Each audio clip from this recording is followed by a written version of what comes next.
नमस्कार दोस्तों। अभी हाल ही में चूँकि बहुत सारे स्टूडेंट के कमेंट्स थे और हड़ताल को लेकर के कि जो उत्तर प्रदेश में बिजली विभाग के कर्मचारी हैं, ये सभी हड़ताल पर हैं। 29 नवंबर से कर्मचारी लगातार हड़ताल पर चल रहे हैं और उनकी कुछ अपनी 15 मांगें हैं, जिनको वो प्रबंधन से अपनी मांग मांग रहे हैं और जिन कारण से लगातार कार्य बहिष्कार चल रहा है। जो भी Kanpur zone wise, Kanpur zone हुआ, औरैया, उन्नाव, कन्नौज, इस तरीके से सभी जोन वाइज चीफ ऑफिस में सभी संघ के कर्मचारी, चाहे वो जूनियर इंजीनियर संघ संगठन हो, राज्य विद्युत प्राविधिक संघ का संगठन हो, आपका अभियंता संघ का संगठन हो, सभी लोग एक बैनर के तले बिजली घर जो चीफ ऑफिस होता है हर जोन वाइज, वहां पे सभी लोग अपना अपना धरना प्रदर्शन कर रहे हैं, कार्य बहिष्कार कर रहे हैं।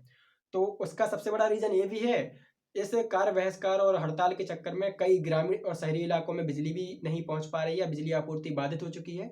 कई जगह पर एक्सीडेंट भी हो रहे हैं, कई जगह पर ब्रेकडाउन जैसी समस्याओं का सामना करना पड़ रहा है। और इस तरीके में, इस कंडीशन में तहसीलदार, एसडीएम जो है और लेखपालों के द्वारा बिजली आपूर्ति की जा रही है, जिसमें कई जगह एक्सीडेंट भी सुनने को मिल रहे हैं। तो देखा जाए कि किस कारण से बिजली विभाग के कर्मचारी अधिकारी हड़ताल पर हैं कार्य बहिष्कार करने को लेकर के। तो उनकी टोटल 15 मांगे हैं जो वो अपनी प्रबंधन से मनवाना चाहते हैं और प्रबंधन उनको बारे में अभी कोई नहीं सुन रहा है। जो मिस्टर एम देवराज चेयरमैन है यूपीपीसीएल के, तो इन्हीं सब कारणों से लेकर के धरना प्रदर्शन चल रहा है। उनमें कुछ हम मांगे बताएं तो 15 मांगों में से कुछ मांगे हम आपको बताते हैं, जैसे ट्रांसमिशन का प्राइवेटाइजेशन। प्रबंधन द्वारा ऐसा प्रपोजल रखा जा रहा है कि ट्रांसमिशन जो 132 केवी, 220 केवी, 400 केवी पर ट्रांसमिशन कराया जाता है, वहां पर आउटसोर्सिंग के थ्रू रिक्रूटमेंट किया जाए, वैकेंसी निकाली जाए। तो प्रपोजल रखा गया है कि ट्रांसमिशन का प्राइवेटाइजेशन किया जाए। तो इसमें विद्युत विभाग के कर्मचारी अधिकारी इसके विरोध में हैं और इस कारण से वो हड़ताल धरना प्रदर्शन कर रहे हैं।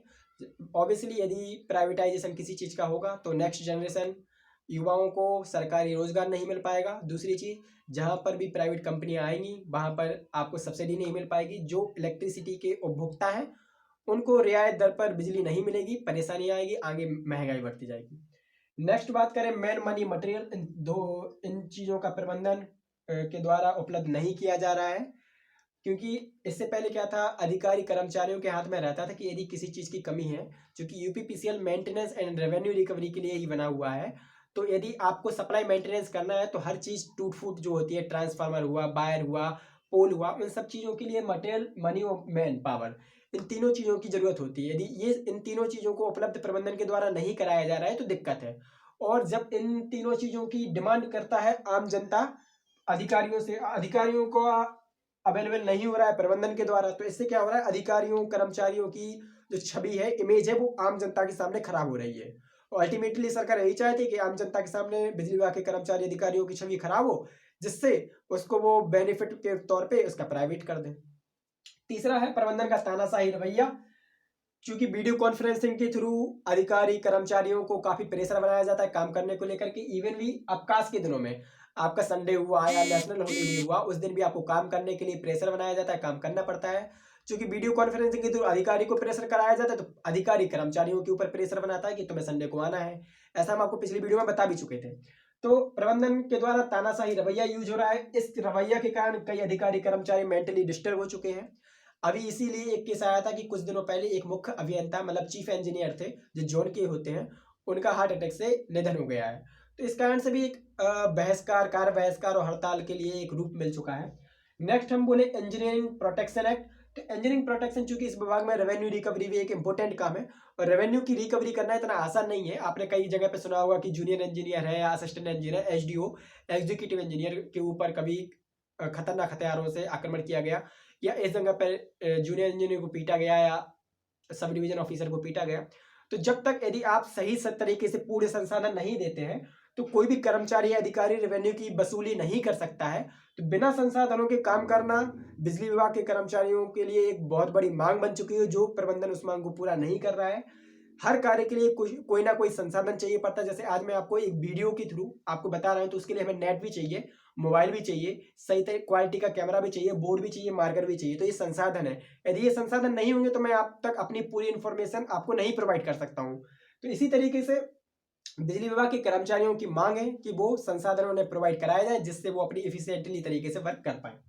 नेक्स्ट है वेतन में संगति। वेतन में संगति क्या है, इस विभाग में जैसे ही आप आओगे तो 9 साल में पहला प्रमोशन, 15 साल में दूसरा प्रमोशन हो जाता है। लेकिन अभी हालात ऐसे बने हुए हैं कि पहला प्रमोशन पता चले 15 साल में भी ना हो। तो कर्मचारियों का कहना है कि उनका टाइम स्केल के अकॉर्डिंग उनकी बेसिक सैलरी बढ़ा दी जाए, प्रमोशन जब हो तब हो। तो ये कुछ ऐसी इंपॉर्टेंट मांगे हैं जो बिजली विभाग के कर्मचारियों द्वारा प्रबंधन से की गई हैं, लेकिन प्रबंधन अभी इन मांगों के बारे में कुछ जो बताने को या कुछ टिप्पणी करने के लिए तैयार नहीं है, जिस कारण लगातार कंटिन्यू हड़ताल चल रही है। बाकी जो भी स्टूडेंट कैंडिडेट इस चैनल से जुड़े हैं नौकरी लेने के लिए, कि इस विभाग में नौकरी करना चाहते हैं और वो प्राइवेटाइजेशन होना है या नहीं यूपीपीसीएल का, ये बहुत सारे लोगों के मन में क्वेश्चन होता है। इवन जो लोग नौकरी भी कर रहे हैं उनके मन में भी ये क्वेश्चन होता है कि प्राइवेटाइजेशन होगा या नहीं। तो अभी देखिए डिस्ट्रीब्यूशन का तो प्राइवेटाइजेशन नहीं होगा। तो अभी आप जो भी आपने जिस जिस वैकेंसी में अप्लाई किया है आप उसको जी जान से मेहनत करिए, उसमें फाइनल सिलेक्शन लीजिए। बाकी कुछ स्टूडेंट के ऐसे कमेंट्स थे कि सर 2023 में नेक्स्ट वैकेंसी आएंगी या नहीं, या यूपीपीसीएल में नेक्स्ट वैकेंसी आएंगी या नहीं, TG2 JE, junior engineer, assistant engineer, है ना, असिस्टेंट अकाउंटेंट, जूनियर वो एग्जीक्यूटिव असिस्टेंट। तो इन सब की पोस्ट पर आपकी वैकेंसी 2023 में आने के चांस कम है, क्योंकि 2022 में जो वैकेंसी आई उन सभी को क्लियर कराया जाएगा। जिनके एग्जाम नहीं हुए उनके एग्जाम कंडक्ट कराए जाएंगे, DV ज्वाइनिंग प्रोसेस कंप्लीट कराई जाएगी। हाँ, हो सकता है 2023 के लास्ट मंथ जैसे नवंबर दिसंबर में आपको नई वैकेंसी का नोटिफिकेशन मिल जाए। अदरवाइज 2024 में आपको न्यू वैकेंसी मिलेगी, यदि विभाग साबित सही बना रहा। इसीलिए आप लोगों की जो नेक्स्ट जनरेशन के लिए और इस जनरेशन के हित के लिए ही अभी विभाग में बहिष्कार किया जा रहा है, कार्य बहिष्कार, ताकि जो तानाशाही प्रबंधन काम कर रहा है उसको रोका जाए। तो चूंकि एक चीज अलग है कि बहिष्कार और हड़ताल से कई जगह पर बिजली सप्लाई बाधित है, लेकिन इसके अलावा और कोई ऑप्शन नहीं है। तो यही आपको सब कुछ बताना था। मिलते हैं नई अपडेट के साथ। जय हिंद।